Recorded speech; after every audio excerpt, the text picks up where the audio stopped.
Robert Bruce foot थे एक भूगर्भ वैज्ञानिक, पुरातत्वविद, पुरावनस्पति शास्त्री, इतिहासकार। इसका सही उत्तर है ए और बी, भूगर्भ वैज्ञानिक और पुरातत्वविद। एनसाइक्लोपीडिया ब्रिटेनिका के अनुसार रॉबर्ट ब्रूस फुट ब्रिटिश भूगर्भ वैज्ञानिक और साथ आर्कियोलॉजिस्ट थे। जियोलॉजिकल सर्वे से संबंध रॉबर्ट ब्रूस फुट ने 1863 ईस्वी में भारत में मध्य पाषाणकालीन बस्तियों के खोज की शुरुआत की। अतः स्पष्ट है इस प्रश्न का उत्तर विकल्प ए और बी दोनों हो सकते हैं। अगला प्रश्न है, कोपेनहेगन संग्रहालय की सामग्री से पाषाण, कांस्य और लौह युग का त्रियुगीय विभाजन किया था। ए थॉमसन ने, बी टेलर ने, सी लुबाक ने, डी गार्जन चाइल्ड ने। इसका सही उत्तर ए थॉमसन ने। डेनमार्क के कोपेनहेगन संग्रहालय में 1818 और 1820 में एक आयोग की रिपोर्ट के अनुसार सामग्री के आधार पर पाषाण, कांस्य और लौह युग का त्रियुगीय विभाजन थॉमसन ने किया था। यद्यपि थॉमसन ने 1836 में इसी वर्गीकरण के अनुसार संग्रहालय की वस्तुओं का वर्गीकरण प्रकाशित किया था। अगला प्रश्न है, उत्खनित प्रमाणों के अनुसार पशुपालन का प्रारंभ हुआ था। ए निचले पूर्व पाषाण काल में, बी मध्य पूर्व पाषाण काल में, सी मध्य पाषाण काल में, डी ऊपरी एवं पाषाण काल में। इसका सही उत्तर सी मध्य पाषाण काल में। मध्य पाषाण काल के अंतिम चरण में पशुपालन के साक्ष्य प्राप्त होने लगते हैं। ऐसे पशुपालन के साक्ष्य भारत में आदमगढ़ जो होशंगाबाद मध्य प्रदेश तथा बागौर जो भीलवाड़ा राजस्थान में मिलते हैं। अगला प्रश्न है, निम्नलिखित में से किस स्थल से हड्डी के उपकरण प्राप्त हुए हैं? ए चौपानी मांडो से, बी महदहा से, सी काकोरिया से, डी सराय नाहर राय से। इसका सही उत्तर है सी और डी, काकोरिया से और सराय नाहर राय से। मध्य पाषाण कालीन महदहा उत्तर प्रदेश के प्रतापगढ़ जिले में स्थित बड़ी मात्रा में हड्डी एवं सीम निर्मित उपकरण प्राप्त हुए हैं। जी.आर. शर्मा महदहा में 3 क्षेत्रों का उल्लेख करते हैं, जो झील क्षेत्र, बूचड़खाना एवं कब्रिस्तान निवासों में बटा हुआ था। बूचड़खाना संकुल क्षेत्र से ही हड्डी एवं सींग निर्मित उपकरण एवं आभूषण बड़े पैमाने पर पाए गए हैं। सराय नाहर राय से भी अल्प मात्रा में हड्डी के उपकरण मिले हैं। अगला प्रश्न है, एक ही कब्र से 3 मानव कंकाल निकले हैं। सराय नाहर राय से, दमदमा से, महदहा से, लंगनाज से। सही उत्तर है बी दमदमा से। मध्य गंगा घाटी के प्रतापगढ़ जिले में स्थित सराय नाहर राय, महदहा तथा दमदमा क्षेत्र का उत्खनन हुआ है। दमदमा में लगातार 5 वर्षों तक किए गए उत्खनन के फलस्वरूप पश्चिमी तथा मध्यवर्ती क्षेत्रों से कुल मिलाकर 41 मानव समाधान ज्ञात हुए हैं। इन समाधानों में से 5 समाधान में युग्म समाधान है और 1 समाधान में से 3 मानव कंकाल एक साथ दफनाए हुए मिले हैं। बाकी शेष समाधानों में से 1-1 कंकाल मिले हैं। अगला प्रश्न है, खाद्यान्नों की कृषि सर्वप्रथम प्रारंभ हुई थी। ए नवपाषाण काल में, बी पुरापाषाण काल में, सी मध्यपाषाण काल में, डी प्रोटो ऐतिहासिक काल में। सही उत्तर है ए नवपाषाण काल में। खाद्यान्नों का सर्वप्रथम उत्पादन नवपाषाण काल से प्रारंभ हुआ। यही वह समय है जब मनुष्य कृषि कर्म से परिचित हुआ था। अगला प्रश्न है, प्रथम मानव जीवाश्म भारत की किस नदी घाटी से प्राप्त हुआ था? ए गंगा घाटी, बी यमुना घाटी, सी नर्मदा घाटी, डी ताप्ती घाटी, ई उपर्युक्त में से कोई नहीं, उपर्युक्त में से एक से अधिक। इसका सही उत्तर है सी नर्मदा घाटी। भारत में मानव का सर्वप्रथम साक्ष्य मध्य प्रदेश के पश्चिमी नर्मदा क्षेत्र में अवस्थित हथनौरा जो होशंगाबाद जिले में है से प्राप्त हुआ। इसकी खोज पुरातत्वविद अरुण सोनकिया द्वारा 5 दिसंबर 1982 में किया गया था। अगला प्रश्न है, मानव द्वारा सर्वप्रथम प्रयुक्त अनाज था। गेहूं, चावल, जौ, बाजरा। सही उत्तर है सी जौ।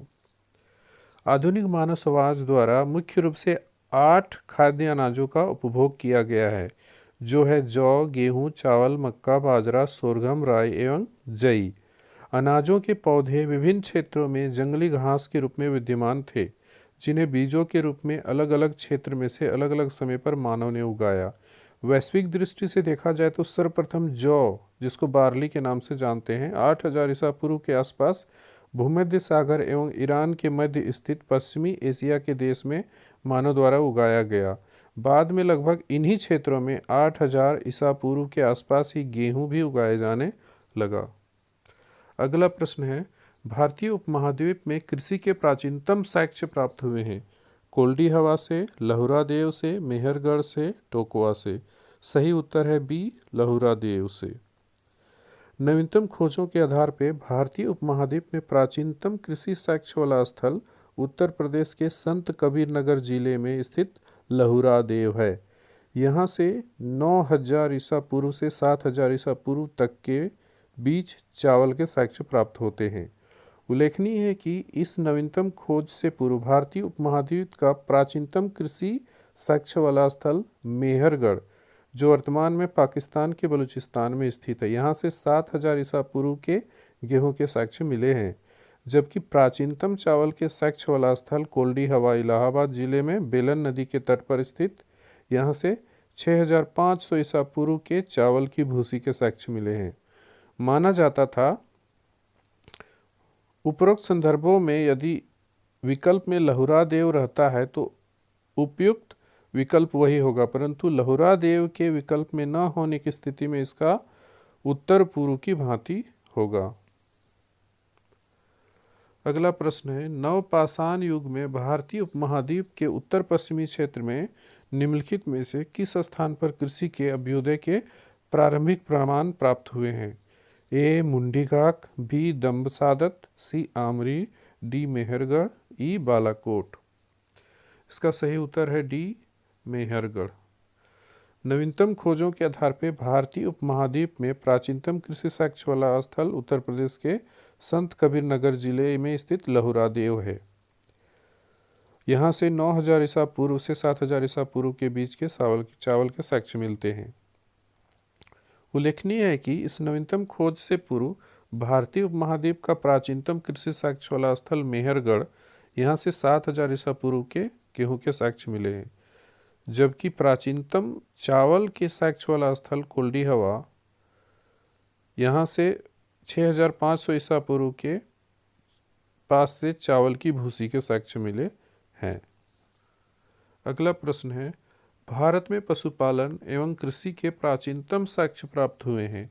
अंजीरा से, दमसदात से, किलीगुल मोहम्मद से, मेहरगढ़ से। उपयुक्त में से कोई नहीं या उपयुक्त में से एक से अधिक। सही उत्तर है डी मेहरगढ़ से। अगला प्रश्न है, उस स्थल का नाम बताइए जहां से प्राचीनतम अस्थायी जीवन के प्रमाण मिलते हैं। ए धौलावीरा, बी किलीगुल मोहम्मद, सी कालीबंगा, डी मेहरगढ़। सही उत्तर है डी मेहरगढ़। दिए गए विकल्पों में प्राचीनतम अस्थायी जीवन के प्रमाण सर्वप्रथम बलूचिस्तान के कच्ची मैदान स्थित मेहरगढ़ से मिले हैं, जिसकी प्रमाणिक तिथि 7वीं सहस्त्राब्दी ईसा पूर्व 7000 ईसा पूर्व है। जबकि किलीगुल मोहम्मद एवं कालीबंगा की प्राचीनतम तिथि क्रमशः 4000 एवं 3500 ईसा पूर्व, अतः विकल्प डी मेहरगढ़ सही है। अगला प्रश्न है, निम्नलिखित में से किन स्थानों से मध्यपाषाण काल में पशुपालन के प्रमाण मिलते हैं। ए औध, बी बोरी, सी बागौर, डी लखनिया। सही उत्तर है सी बागौर। मध्यपाषाण काल से पशुपालन के साक्ष्य प्राप्त होने लगते हैं। पशुपालन के प्रारंभिक साक्ष्य मध्य प्रदेश के होशंगाबाद के निकट आदमगढ़ पुरास्थल और राजस्थान के भीलवाड़ा जिले में स्थित बागौर से मिलते हैं। अगला प्रश्न है, निम्नलिखित में से किसको चालकोलिथिक युग भी कहा जाता है। ए पुरापाषाण युग, बी नवपाषाण युग, सी ताम्रपाषाण युग, डी लौहपाषाण युग। सही उत्तर है सी ताम्रपाषाण युग। ताम्रपाषाण युग को कैल्कोलिथिक या चालकोलिथिक युग भी कहा जाता है। अगला प्रश्न है, आहड़ सभ्यता के बारे में निम्न कथनों पर विचार कीजिए। पहला, आहड़वासी तांबा गलाना जानते थे। दूसरा, ये लोग चावल से परिचित नहीं थे। तीसरा, धातु का काम आहड़वासियों की अर्थव्यवस्था का एक साधन था। चौथा, यहाँ से काले लाल रंग के मृदभांड मिले हैं जिन पर सामान्यतः सफ़ेद रंग से ज्योमेट्री आकृतियाँ उकेरी गई हैं। सही विकल्प का चयन कीजिए। ए 1, 3 एवं 4 सही है। बी 1 एवं 2 सही है। सी 1, 2 एवं 3 सही है। डी 3 एवं 4 सही है। सही उत्तर ए 1, 3 एवं 4 सही है। इसका विश्लेषण देखते हैं। अहाड़ दक्षिणी पूर्वी राजस्थान में स्थित एक प्रमुख ताम्रपाषाणिक संस्कृति का स्थल है। अहाड़ संस्कृति के लोग मूलतः कृषि एवं पशुपालक थे। वे गेहूं, जौ तथा चावल से परिचित थे। अहाड़ का एक अन्य नाम ताम्बवती, तांबा वाला स्थान भी मिलता है, जिससे सूचित होता है कि तांबा बहुतायत मात्रा में उपलब्ध था। यहाँ के निवासी तांबे को गलाकर मनचाही वस्तुएं तैयार करते थे। धातु का काम अहाड़ वासियों की अर्थव्यवस्था का एक प्रमुख साधन था। यहाँ से काले लाल रंग के मृदभांड की प्राप्ति हुई है, जिन पर सामान्यतः सफ़ेद रंग से ज्यामितीय आकृतियाँ उकेरी गई हैं। इस प्रकार से विकल्प ए सही है। अगले प्रश्न पे चलते हैं। निम्न में से किस एक बुरा स्थल से पाषाण संस्कृति से लेकर हड़प्पा सभ्यता तक के सांस्कृतिक अवशेष प्राप्त हुए हैं? ए आमरी, बी मेहरगढ़, सी कोटदीजी, डी कालीबंगा। सही उत्तर है बी मेहरगढ़। बलूचिस्तान वर्तमान पाकिस्तान में स्थित पुरास्थल मेहरगढ़ से पाषाण संस्कृति से लेकर हड़प्पा सभ्यता तक के सांस्कृतिक अवशेष प्राप्त हुए हैं। अगला प्रश्न है, नवदा टोली का उत्खनन किसने किया था? ए के डी वाजपेयी ने, बी वी एस वाकंकड़ ने, सी एच डी सांकलिया ने, डी मॉर्टिमर व्हीलर ने। सही उत्तर है सी एच डी सांकलिया ने। नवदा टोली जो मध्य प्रदेश का उत्खनन का दक्कन कॉलेज पूना के प्रोफेसर एच डी सांकलिया ने कराया था।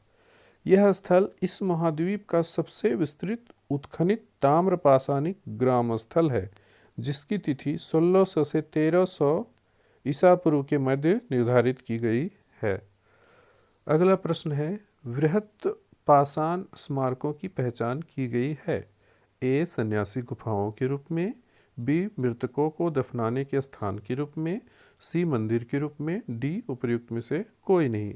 सही उत्तर है बी मृतकों को दफनाने के स्थान के रूप में।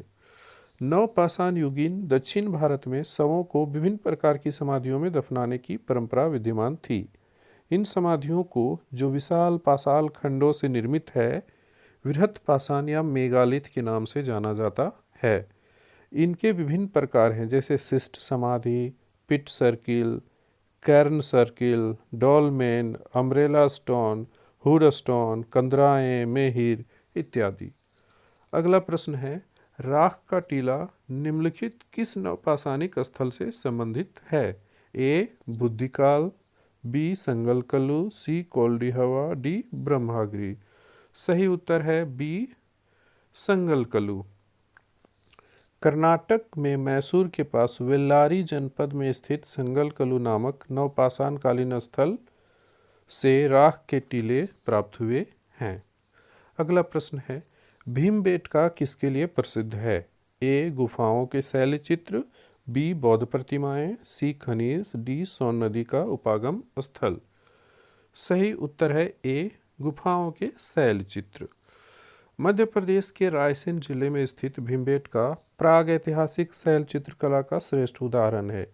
इन गुफाओं में जीवन के विभिन्न रंगों को पेंटिंग के रूप में उकेरा गया है, जिनमें हाथी, सांभर, हिरन आदि के चित्र हैं।